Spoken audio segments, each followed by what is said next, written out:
सुप्रभात, good morning. आज हम पढ़ेंगे शब्द और पद। प्रारंभ करने से पहले आइए कुछ बात करते हैं हम वर्णों पर।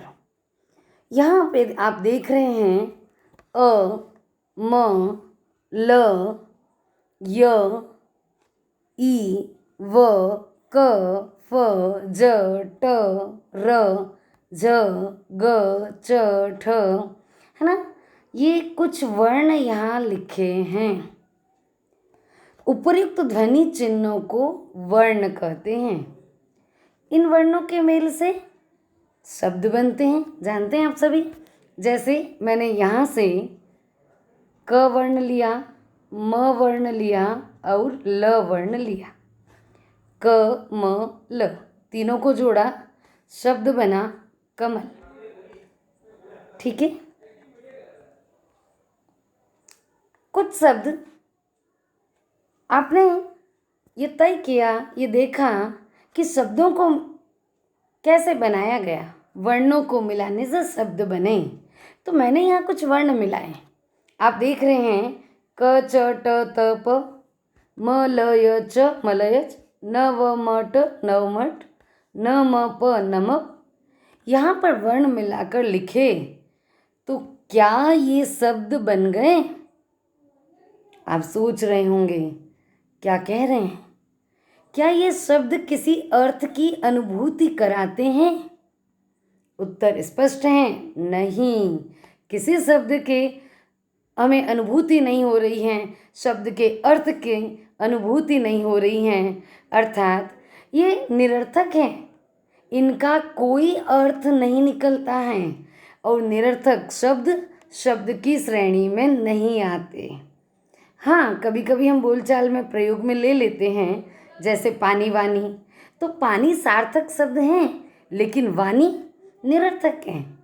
निरर्थक शब्दों को हम शब्द की श्रेणी में नहीं रखते हैं, लिखित भाषा में उनका प्रयोग नहीं किया जाता है। तो शब्द किसे कहेंगे, आइए जानते हैं हम। आज का हमारा विषय है शब्द और पद। तो सबसे पहले शब्द। शब्द किसे कहते हैं? वर्णों का वह समूह जिसका कोई निश्चित अर्थ हो, शब्द कहलाता है। वर्णों का समूह। सबसे पहली बात समूह। हमने जब बात प्रारंभ की तो समूह लिखा और देखा, लेकिन समूह तब तक शब्द नहीं बन सकता जब तक उनका कोई निश्चित अर्थ न निकले। अर्थात वर्णों का वह समूह जिसका निश्चित अर्थ हो। निश्चित अर्थ देने वाला सब वर्णों का समूह शब्द कहलाएगा।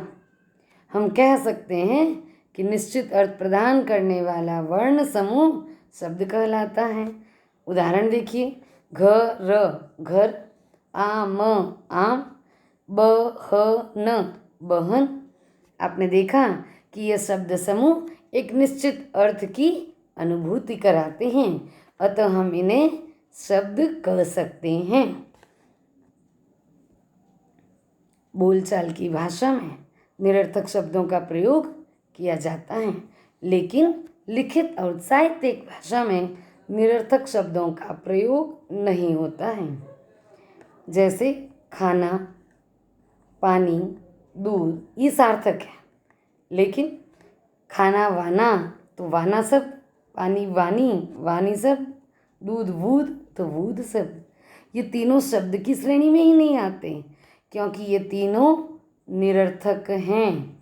तो हम इसे क्रॉस कर देंगे, इन्हें शब्द की श्रेणी में नहीं गिना जाएगा। इन उदाहरणों में खाना, पानी और दूध सार्थक शब्द हैं, लेकिन वाना, वानी और वुद निरर्थक हैं, अर्थात इनका कोई अर्थ नहीं होता। लिखित और साहित्यिक भाषा में ऐसे निरर्थक शब्दों का प्रयोग नहीं किया जाता है, अतः हम कह सकते हैं कि वर्णों का सार्थक समूह शब्द कहलाता है। शब्द का निश्चित अर्थ होता है।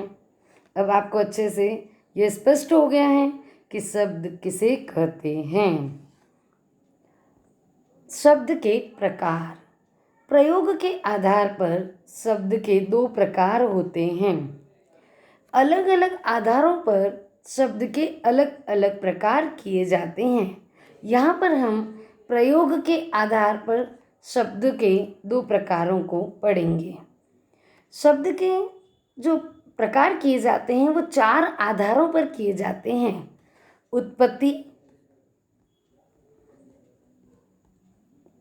उत्पत्ति के आधार पर शब्द के चार प्रकार होते हैं।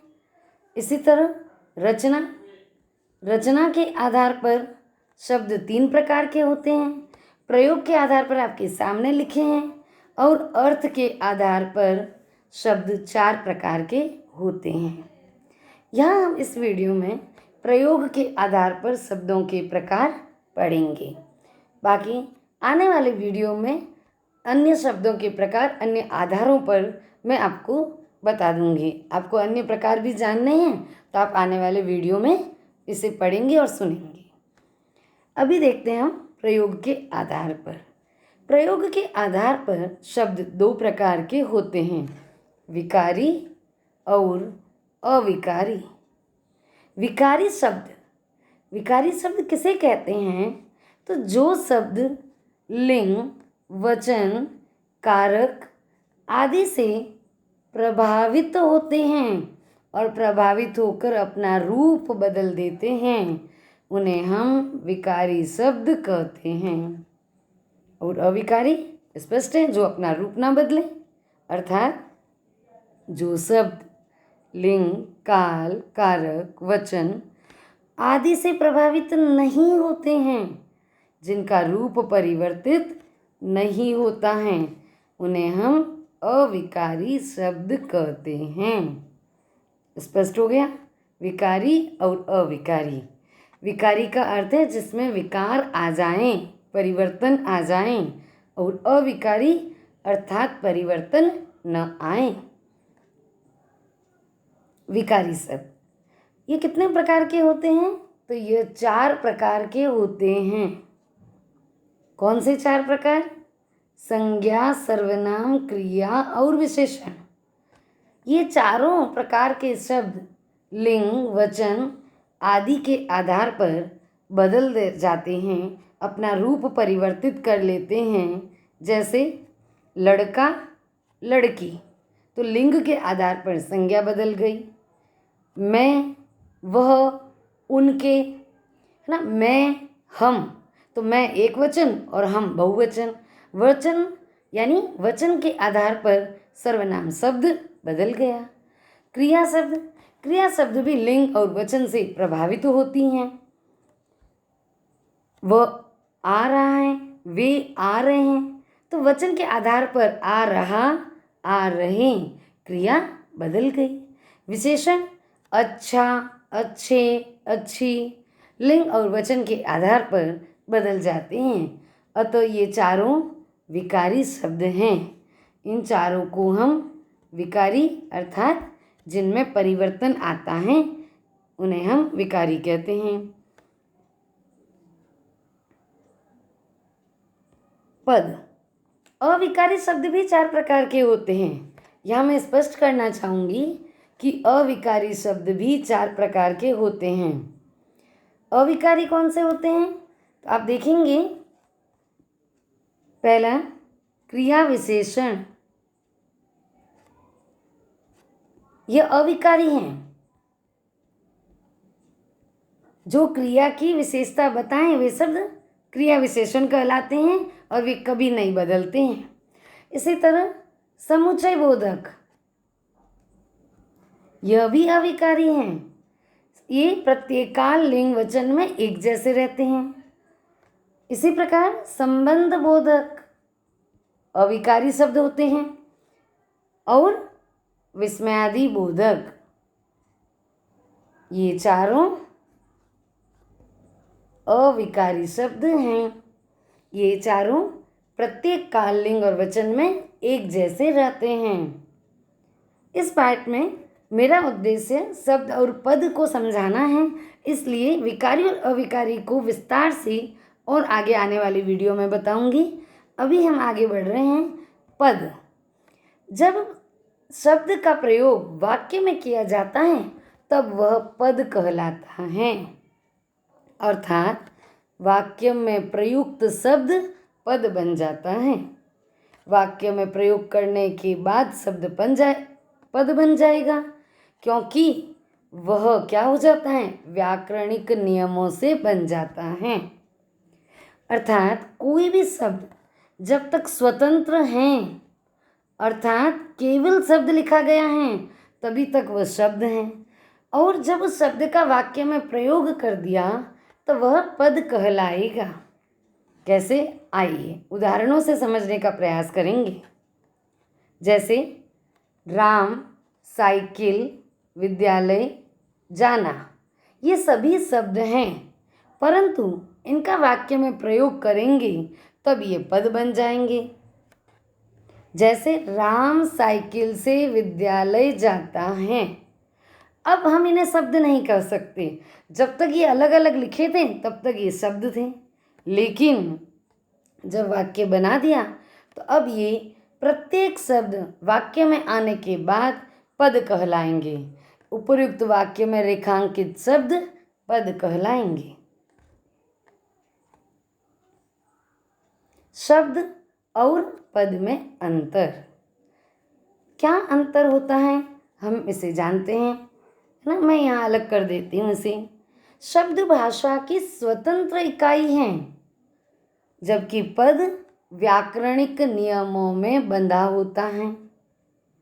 वर्णों का सार्थक समूह शब्द की श्रेणी में आता है, अर्थात पद वाक्य के, यहाँ शब्द की बात कर रहे हैं, जो सार्थक समूह है वह शब्द की श्रेणी में आता है, लेकिन वही शब्द जब वाक्य में प्रयुक्त होता है तो पद बन जाता है। अर्थात पद वाक्य के लिंग, वचन, कारक आदि से प्रभावित होता है। जैसे शब्द का उदाहरण दिया छात्र, और इसी शब्द का मैंने वाक्य में प्रयोग किया, छात्र पढ़ रहा है, छात्र पढ़ो, छात्रगण पढ़ रहे हैं। 3 अलग अलग वाक्य लिखें, वाक्य नंबर 1, वाक्य नंबर 2 और वाक्य नंबर 3। आपको स्पष्ट हुआ होगा कि यहाँ छात्र शब्द का रूप बदल गया, तो यह पद बन चुका है, और व्याकरणिक नियमों में बंधकर कारक आदि की विभक्तियों का प्रयोग होने के कारण शब्द का रूप परिवर्तित हो जाता है।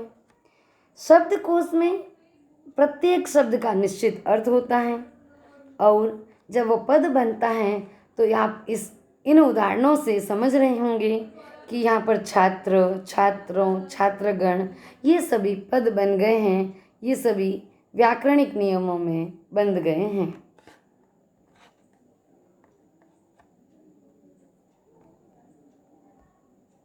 विशेष, शब्दकोश में शब्द होते हैं, पद नहीं। जो आप, जैसा अंग्रेजी में आप उसे डिक्शनरी कहते हैं, तो हिंदी की जो डिक्शनरी है वह शब्दकोश कहलाती हैं। उसमें जो शब्द होते हैं वह शब्द हैं, पद नहीं। और पद का संबंध शब्द से और वाक्य दोनों से होता है। शब्द से पद बने हैं और इन्हीं पदों का प्रयोग वाक्य में होता है। तो अब आप समझ गए होंगे कि शब्द और पद किसे कहते हैं, शब्द और पद में क्या अंतर होता है और इनमें क्या विशेष बातें हैं। तो आज का वीडियो आपको समझ में आया? फिर दोबारा सुनिए। शब्द और पद अंतर स्पष्ट हो गया। शब्दों के प्रकार हम विस्तार से अगले वीडियो में पढ़ेंगे। यदि आपको वीडियो समझ में आया, पसंद आया, तो आप इसे लाइक कीजिए, शेयर कीजिए, सब्सक्राइब कीजिए। धन्यवाद।